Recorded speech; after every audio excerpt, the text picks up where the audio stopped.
Hello, everybody. Welcome to Wednesday. The S&P 500 was down 1.5% today. We've had just an incredible run, pretty much straight up almost every single day. So not at all surprising to me to see some pullback. There was some news that they were attaching to this pullback about the attacks that are happening on ships in the Red Sea. Got a bunch of ships kind of waiting on the sidelines to go through for things to improve, and other ships are going all the way around Africa. In an environment where inflation is important, these are things that can cause either higher costs to go around Africa or more delays, which creates a problem in the supply chain, both of which could create some inflationary pressure. So there's some validity to that. However, the bond yield still came down today. So I'm kind of suspect about what the real cause is. I've been saying all along that there's several things that happen here at the end of the year. First of all, we have this huge stretch that's already here. We are way overstretched and have been for some time. Sometimes you can really do that for a while, but at the end of the year, we have this big rebalancing that happens amongst these big target date funds.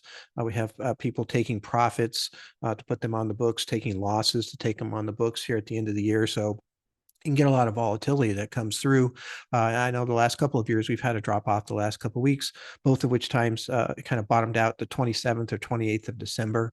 So, not that far from now, actually. So we'll see how things go. But 1.5% is not a small amount. So you might get a little momentum to the downside here. I wouldn't be surprised to see us come back down to 4,600 or something like that. I think it's a healthy part of the market. I think it's important. It's not something to be worried about here. The momentum is definitely on the upside.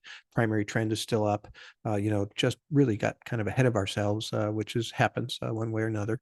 And so that's what's going on. We did see some news from inflows that were coming in. It's kind of fascinating. So SPY, which is an ETF put out by State Street that copies the S&P 500, had record inflows. It goes back to 1993, so it's not been forever, but that's the highest inflows they've had over the last couple of days. So people are buying the S&P 500. At the same time, the QQQs, which is a big tech heavy index, top 100 NASDAQ stocks, actually had $5.4 billion worth of outflows over the last couple of days. So I think that particular index has run really, really hard this year. So I believe that would be profit taking that's going on there. So these are types of things that just happen at the end of the year.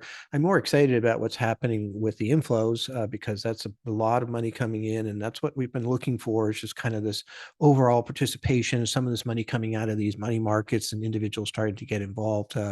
But I still think there'll probably be a little bit more selling pressure here, or at least volatility, sideways motion, something at the end of the year like we normally have. And then again, oftentimes we do see a nice, recovery in the first part of January.